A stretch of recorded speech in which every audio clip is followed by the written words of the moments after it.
A little bit of a hiccup, but yeah, no, I like Corridor.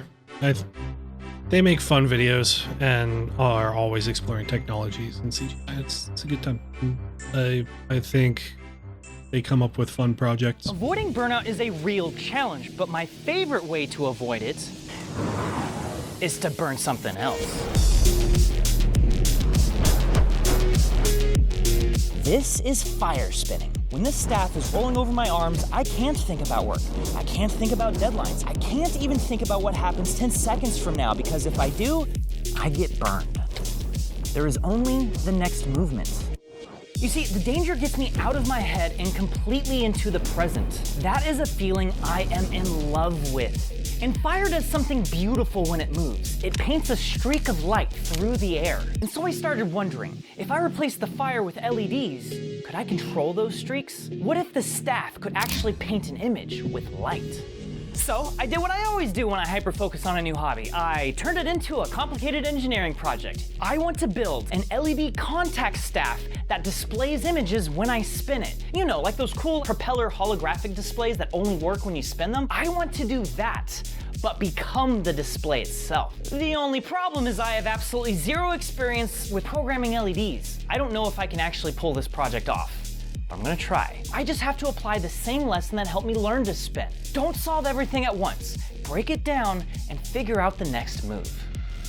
Also, this camera from Insta360 is super sick. They're sponsoring this video, so more about them later. What does this staff have to... So like,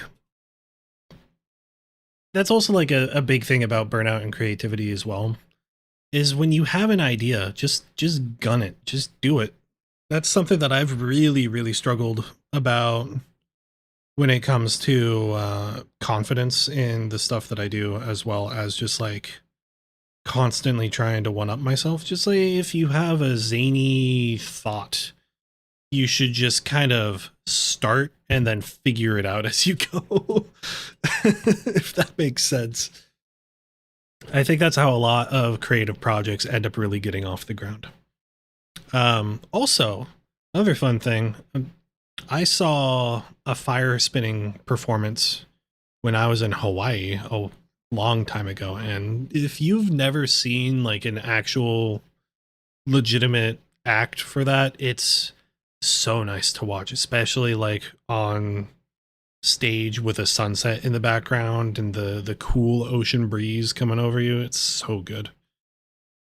Genuinely such a fantastic experience.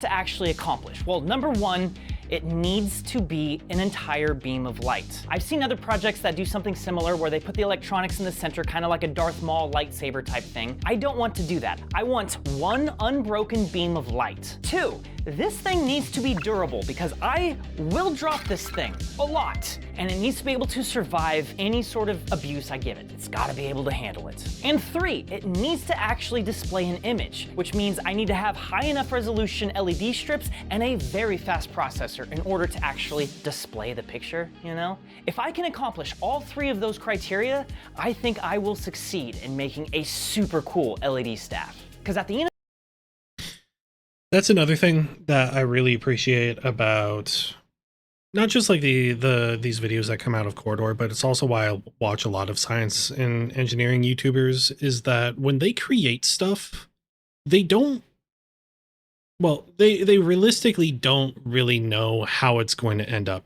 They just do it. They try and brainstorm the criteria that it needs to like fit into, which is a very like science, technology, engineering, and mathematics type problem.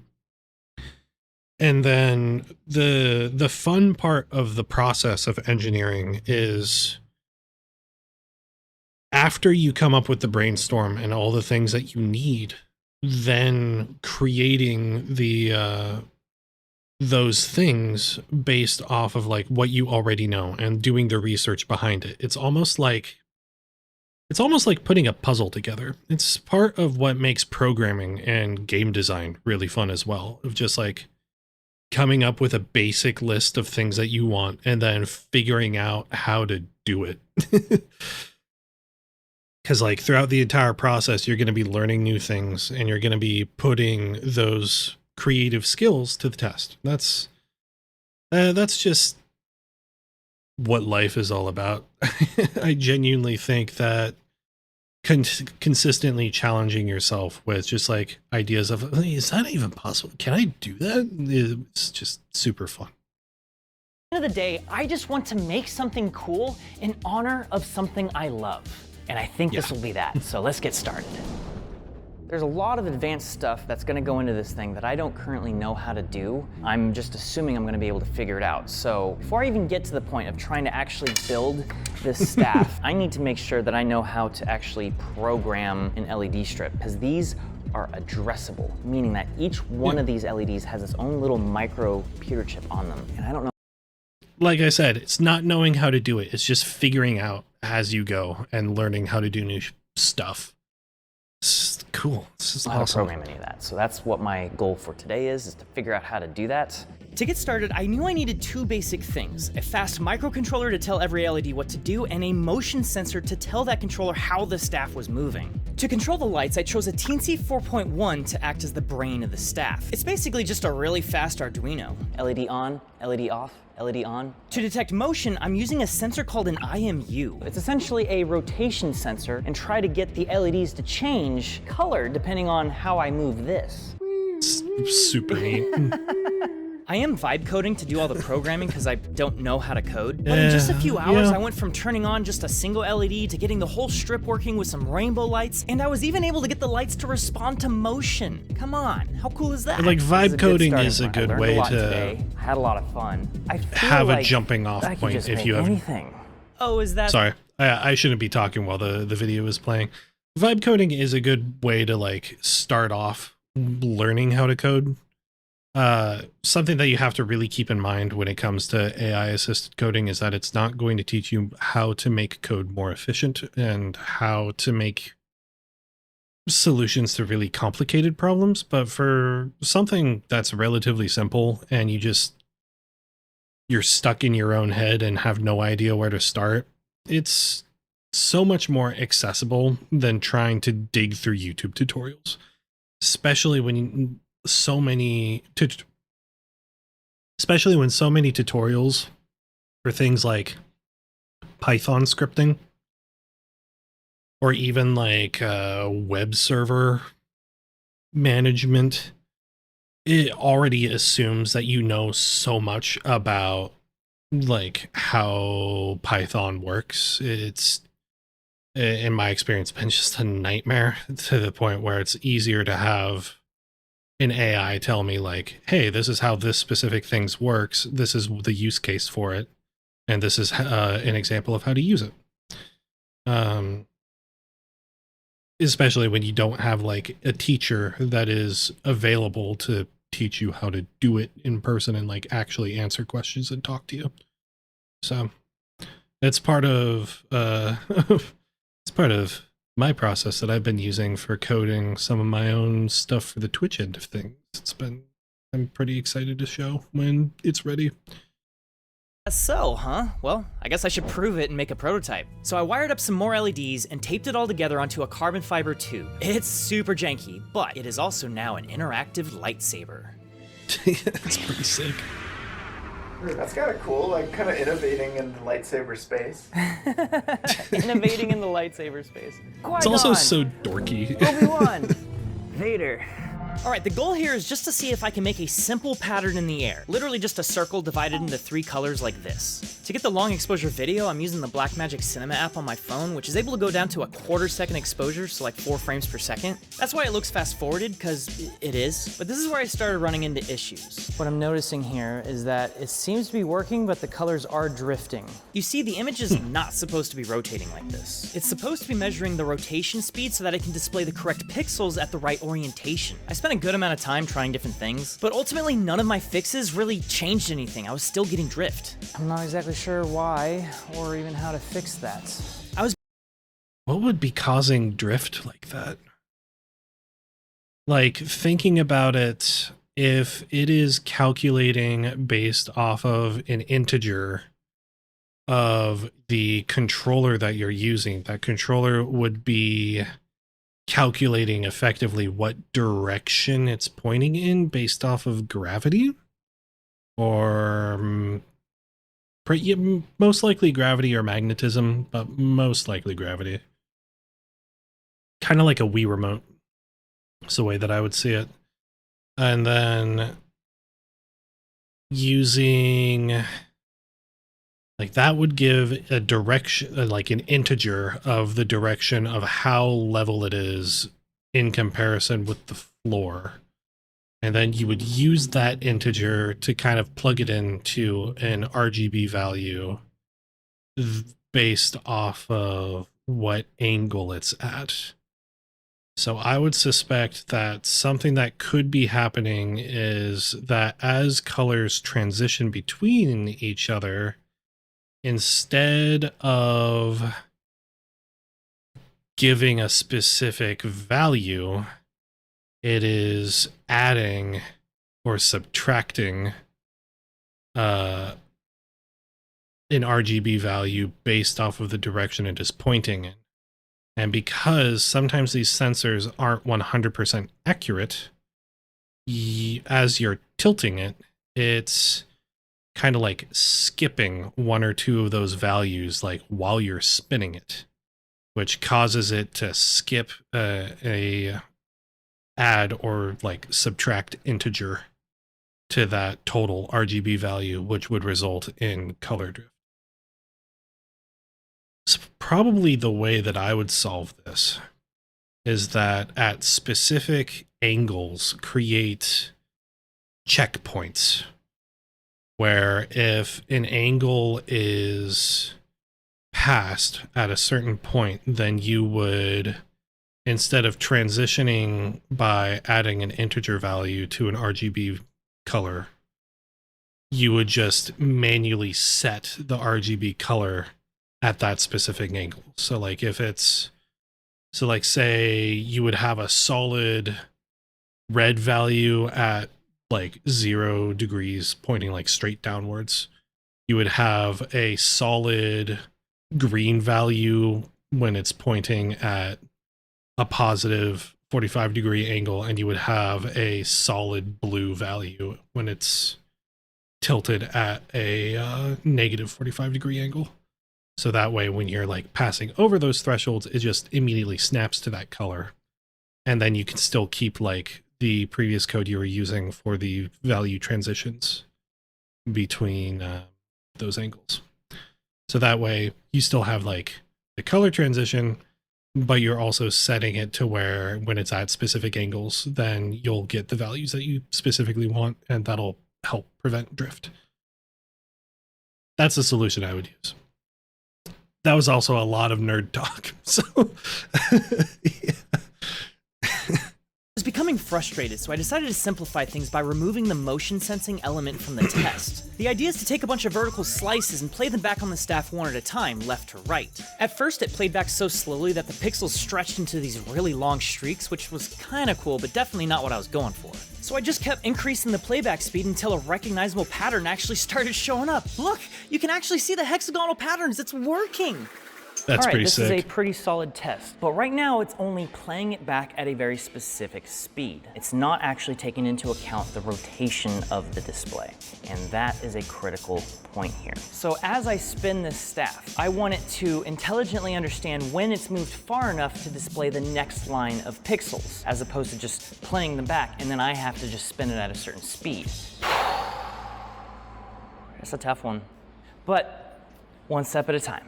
I'm gonna show the rest of the crew what I've made. Hey, I see a pattern. Okay, that's pretty sweet. It's also pretty important. Just like take things one step at a time. When the display is working, great. And then you can like work on another part of it. That's something that's really important to learn about any creative endeavor, is just get a part done, work on the next part, and learn in the process of like, oh, this is how I can do this more efficiently. This is how I can. It's skill building. Whoa! He's done it. Worst case scenario, even if I don't get it working with the IMU, I can just have something playing. As long as I spin it, you'll see an image. Yeah. The smarter version can come later, but for now, at least I know the illusion works. The process of breaking problems down into smaller problems isn't just an engineering strategy. It's a lesson I learned as a kid, back when I did Taekwondo. We would have to learn and memorize a sequence of moves called forms, which was... I used to be in Taekwondo. It wasn't bad. I think I just kind of had a bad teacher, or a bad sensei, master, whatever you would call them. Who was in it more for the money than he was for actually teaching. But it ultimately didn't teach me a lot about self-defense. It was more of a performance type situation that was just not fun to engage with, at least for me, where sometimes you would get punched in the gut. So, yeah. But, not my favorite martial art. Which is basically just choreography disguised as combat. Punches, yeah, kicks, choreography blocks, disguised as more combat. Kicks. Take that, Korean ghost. It all had to be performed in exactly the right sequence, and that makes it a movement puzzle. I didn't know its name back then, but I've been obsessed with movement puzzles my entire life. So what exactly is a movement puzzle? Well, it's a physical skill that is secretly composed of a bunch of simple movements that all have to be performed in the right order at the right time, or it doesn't work. Learning this type of skill is like solving a puzzle with your body. The trick isn't learning the whole thing at once. It's figuring out the individual pieces and then discovering how they fit together, like a puzzle. And I think my favorite example of this is a kickflip. At first it seems impossible because you jump, somehow the board spins, and then somehow you land on it again. However, if you slow it down, you can actually see the individual puzzle pieces. Bend, jump, pop, slide, flick, wait, catch, land. Each move individually is simple, but the puzzle is connecting them together. If any one of those movements happens incorrectly, or out of order, or even a fraction of a second too early, you fail. It requires a lot of practice to teach your nervous system how to perform the whole sequence as one fluid movement.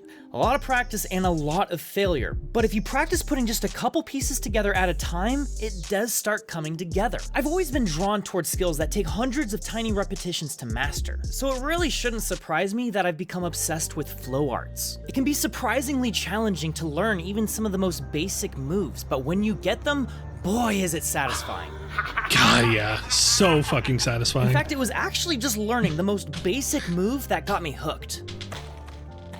This is a move.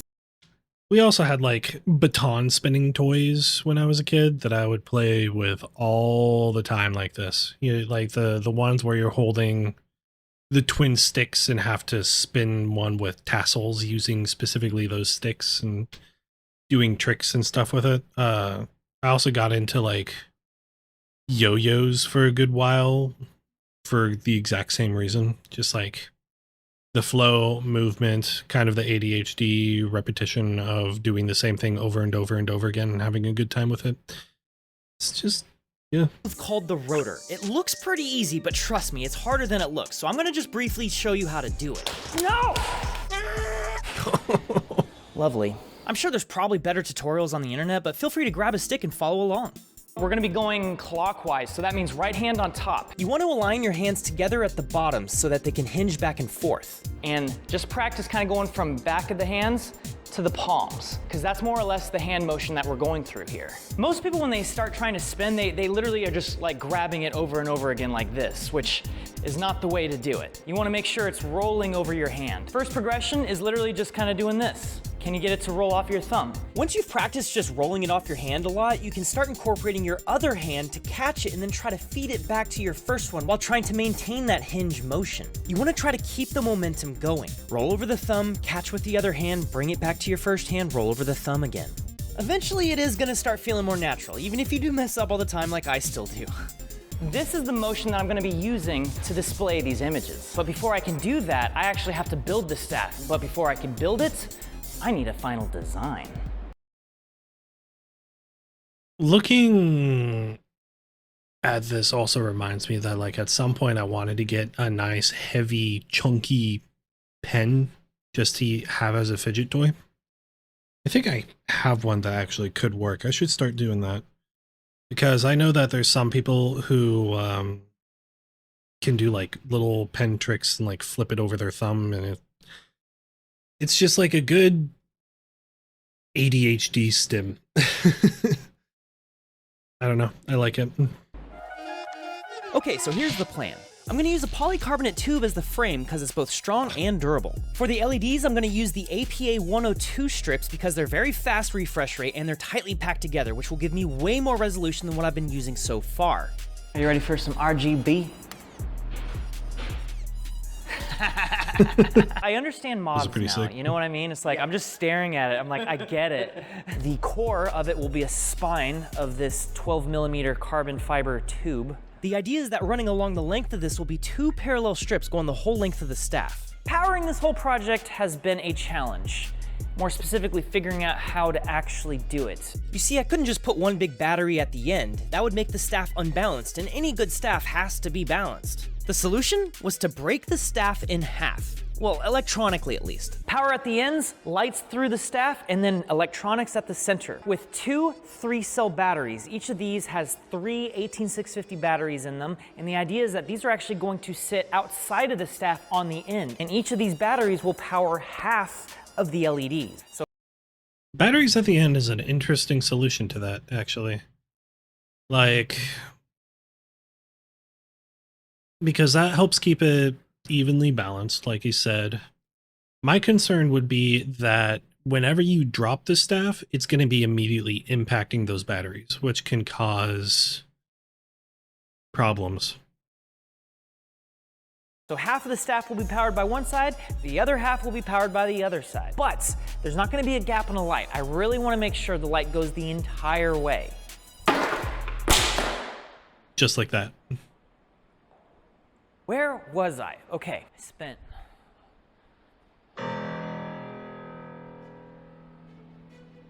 You crack it. No way. That did not just happen. Oh no. Oh yeah. Beautiful.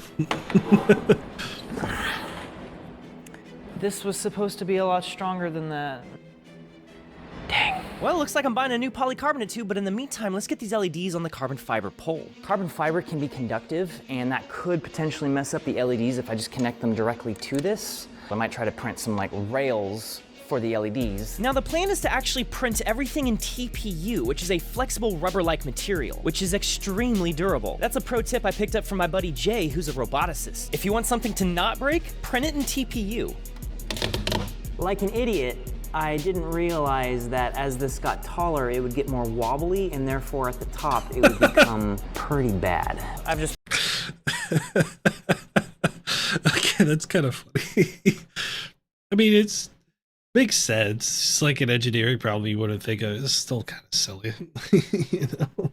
Been heating up a knife and cutting those tips off because the rest of it should work fine. And the spacer, which will keep this whole thing in the center of the bar. Power from the battery goes into the BMS, which protects the battery and also balances the cells. That gets distributed to these 5-volt buck converters, which takes the 12 volts down to 5. These will run in parallel, each powering a single LED strip. And everything in this staff runs on 5 volts. Take a look at all this. We have the IMU here with a bunch of wires going to the Teensy, and I included an ESP32, which will act as a wireless interface with my phone so that I can change settings or even upload new firmware. Otherwise, I'd have to take it apart every time and plug it into my computer to upload new code. It is a little ironic since LEDs are normally controlled by an ESP32, but I chose not to here because I wanted all the processing power and that SD card. Next thing to 3D model is the space for the electronics that will also connect both of the carbon fiber tubes together. I couldn't print the whole assembly as one piece. Electronic schematics still intimidate me. I know they're realistically very simple because they're just a bunch of controllers plugging into each other. But still, it's... I guess something about having to think about things like power conversion is, I don't know, it's just very intimidating to me.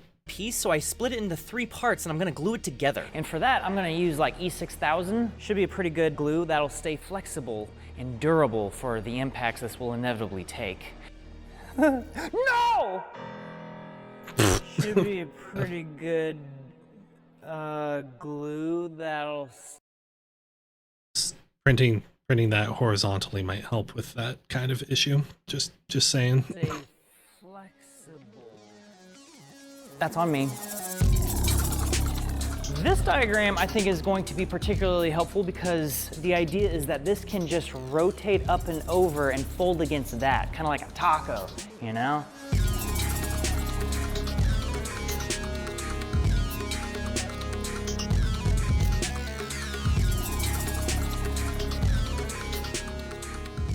I've reached the end of the day, and I feel as overwhelmed as ever. I have 5 days left to finish building this staff and then immediately going to open source, because that's a big thing. I want to be able to bring this to— Yo, he went to open source. I thought I saw that in William Osmond's video. I must have missed that. That's pretty sick. Another thing, like engineering, just, especially as of late on YouTube, there's been a bit of a renaissance in just creating random shit.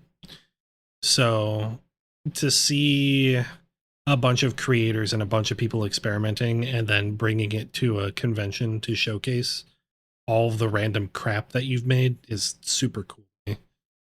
to open source and show people. Open source is like the coolest science fair in the world. It's my favorite event of the year. I've gone every single year, and I am so excited to go this year. But it still feels like there's so much left to do. There's so many more problems to solve. But I'm like obsessed with this right now.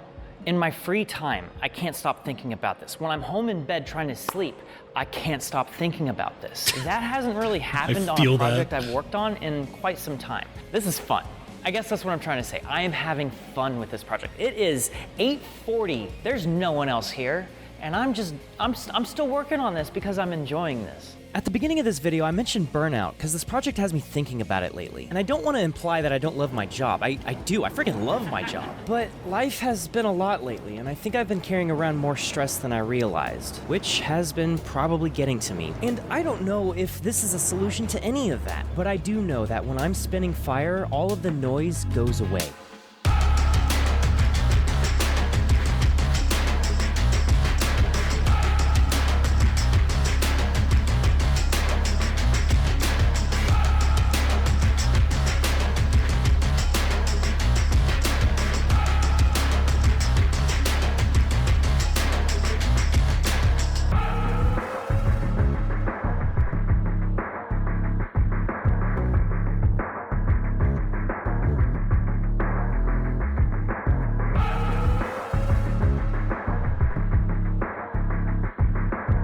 We're here to celebrate the art of the flame. We're doing fire spinning. That's what it's all about, you know? Just like having a good time. It's really easy to get stuck in a very monotonous flow of constantly feeling like you have to grind. And it's really important to figure out how to take those moments to just put everything down and breathe. And just live life and enjoy it. It's something that I've really been trying to learn how to do this last year, because it feels like I've just been kind of constantly grinding on work and have to make money, have to survive, and there is a lot more that can be enjoyed.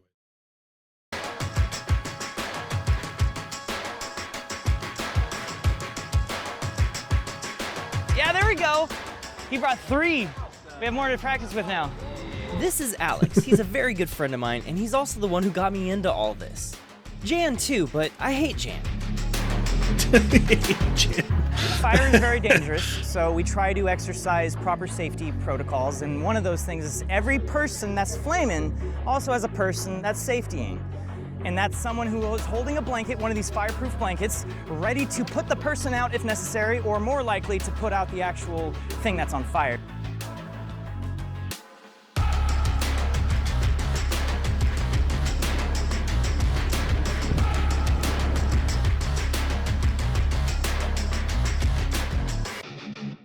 What I have not yet figured out is the wiring for the battery.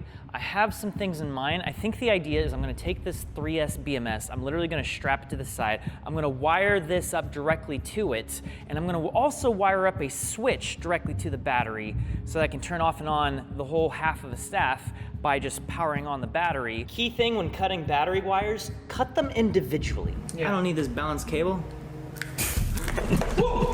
Not at the same time.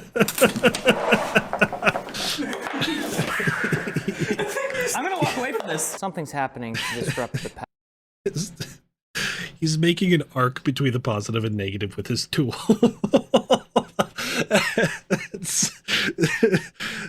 Again, very simple issue.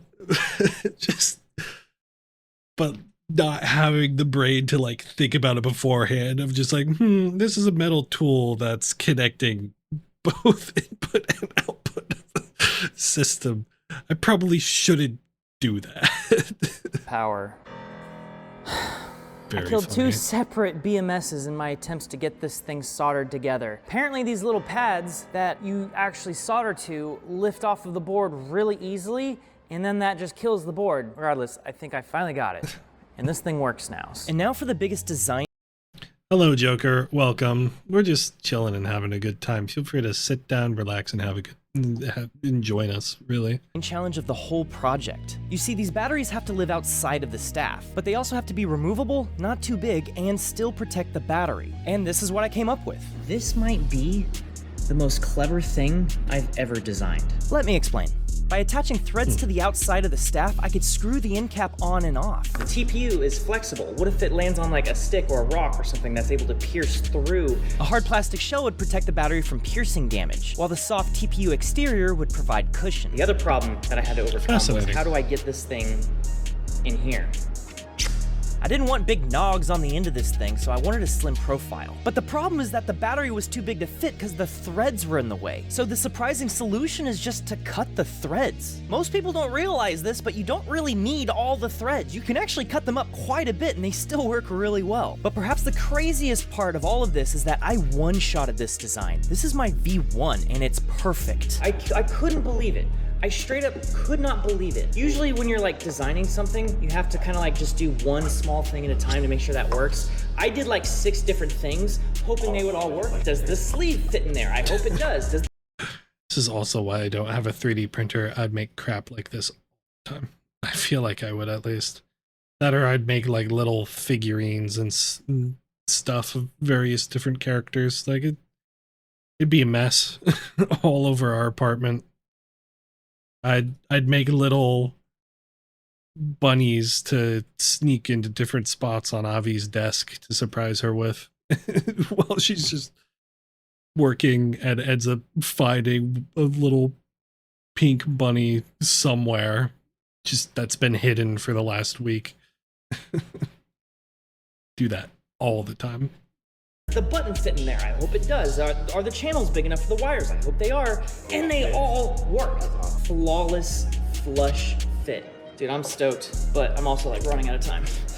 So now I'm stressed. Because I am not done. There's still a lot of work left. Oh, come on. Technically, this is in there. These should be coming up to here. This is way too long. It's not gonna work. I'm gonna go with the barrel plug instead of a Dean's connector here. That way, as I twist this onto the staff, yeah, the barrel actual plug would be power the best way to connector do can that. also twist. Trying to decase a normal barrel plug, literally trying to just cut away all this plastic, pretty hard. I had to do it like 4 times. But at least now, the batteries are done.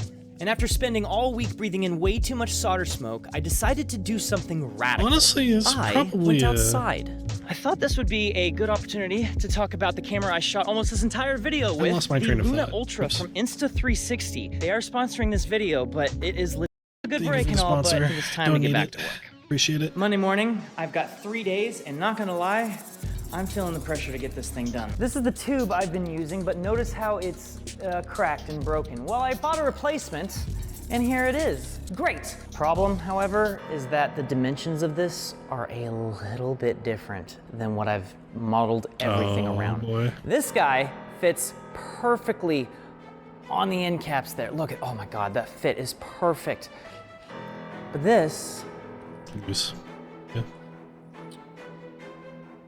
so the modifications I need to make should be relatively minimal. Oh boy, oh boy. This is obviously way too tall for the staff, so I'm gonna have to be chopping these. All right, I've now taped up the carbon fiber tubes to be cut, but I'm gonna take this outside because you definitely do not wanna get carbon fiber dust in your lungs. It is dark, I can barely see where I'm walking right now. Oh my God, it looks like it's daylight out right now. Wow. Wow, that's one tube down, one more to go. That cut relatively easily. To keep the assembly centered and secure while still being removable, I made these little tubes that press between the carbon fiber end stop and a press fit plug that sticks into the end with a little hole for the power connector to the battery. Inside these little tubes are the buck converters that distribute the power to the LEDs. Keeping track of all the wiring was a lot of work, since not only were there the left and right strips, but also the top and bottom ones too, so it was a lot of different wires. Also, I ended up welding these centerpieces together using my soldering iron, so it is way stronger now. Seriously, doing this is so underrated. And slowly, over the course of the last few days, the staff actually came together. Which means there's only one thing left to do. This is where I plug it in, and hopefully some rainbow lights turn on. It's 1:20 a.m. right now. I should be excited that I'm like done with this, but I think I'm mostly just afraid that I put in all this work and it didn't work. I say we find out, yeah?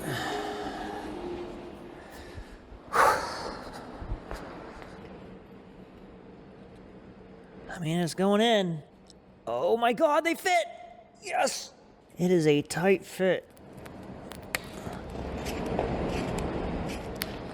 Oh my God. Oh my God. That is actually a pretty clean design, all things considering. He did a really good job on that. It went together. It fits. This is it. This is actually it. I'm gonna turn this on. I'm nervous. I'm really nervous. I'm really nervous. Gotta build suspense for the YouTube video, man. Sick.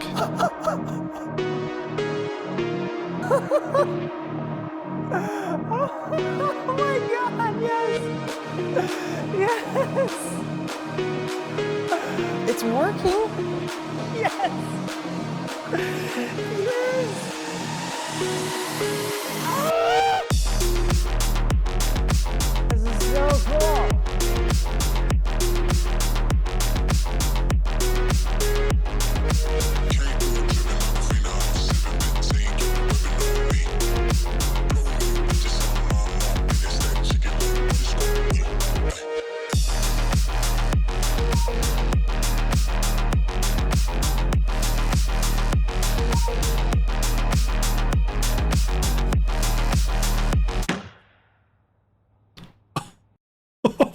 Oh no.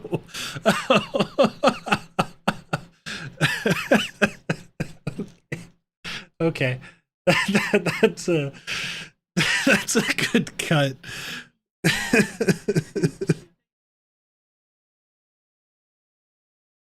God. I'm guessing the flexible PCB is a little too flexible for those screw threads. It's really funny. Seeing that fly out thunk into the side of the board is good. Just obliterated it. Damn. This one is so fast the battery flew off with the... Wow. With the threads. Just all of it. My quick release system works. That's okay. It's late at night. I'm getting bit by bugs. I can fix this tomorrow.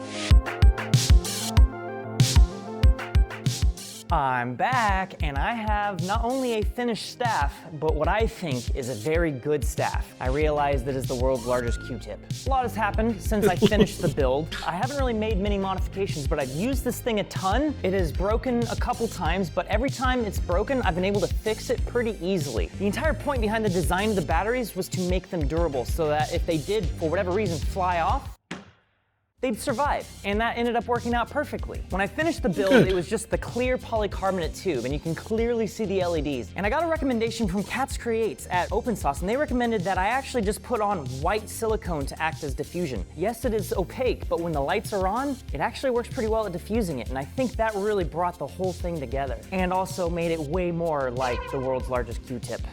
Also, speaking of open sauce, I was a terrible YouTuber and got basically no footage of me using this staff while I was there. It was a lot of fun. I enjoyed seeing all my friends. Daniel was there and showed off his new zoetrope. Video for that coming soon, so subscribe. But I couldn't believe I walked away with like nothing. I did get one shot of someone using the staff, but it was Stefan from CNC Kitchen randomly. Now, I wanted to be able to use this without having to use my phone. It's got that IMU in there, so when I have this thing turned on, I can use it to detect taps.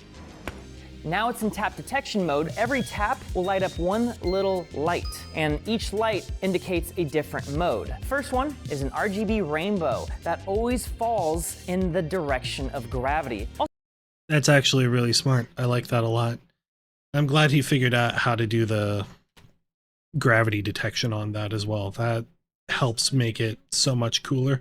Also, a rainbow just creates white light. Can you even tell that I've got a rainbow light hitting me right now? One of my favorite modes is mode 5, which is like a physics sim. Whee, boing. Ooh, boing. All right, that's also pretty cool. The main thing I've been wanting to integrate into this whole staff. The entire point of this was that I could paint images in the air. Is it working? Is it working? I think it's working. I think it's working. Nice. God dang it. Did I break it? I figured out the problem. The battery is a little busted up here. You see where it was disconnected from? Crisis averted. I've managed to resolder that bullet connector. I think I'm good to go. And for the patterns, I actually designed them in Procreate on my iPad while just chilling in the park. Turning on symmetry mode is a really fun way to create art, and I thought this would look amazing on the staff. And my favorite part is I got to show my friend Alex what he started. In fact, I showed all my fire friends. It was really cool to be able to share the culmination of all my effort with all the people that inspired it. They like it. They thought it was cool. And even though he's my nemesis, Jan got some really cool long exposure photography. I mean, just look how cool these all came out. Just don't tell him I said that. But now I want to show you. That's another thing about like making art is that even when you're uncertain about how you feel about your art, everybody else is still gonna love it. Like that's just like part of the creation process, and it's really easy to be critical about yourself when you make something that's cool and like have a cool idea and see it through to fruition, even if it's not 100% perfect. And I think even without like a lot of the features that what Wren here made, it would still be a really cool project, even if it's just like you have to upload an image from your phone and it just works that way.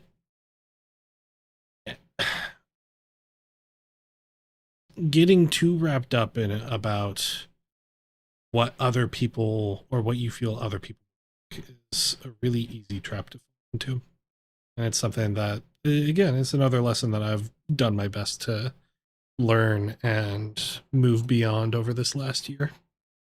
I've been enjoying things more as of late, just like general creations of video editing.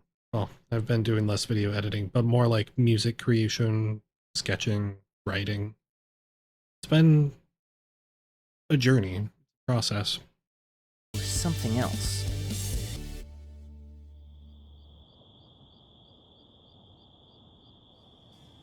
It's like him riding his one wheel, spinning his little propellers. It's great.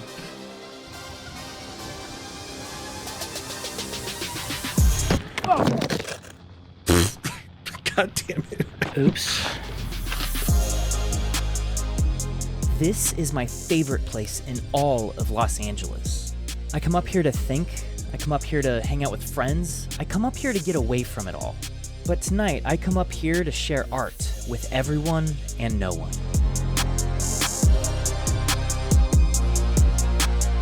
That's pretty sick.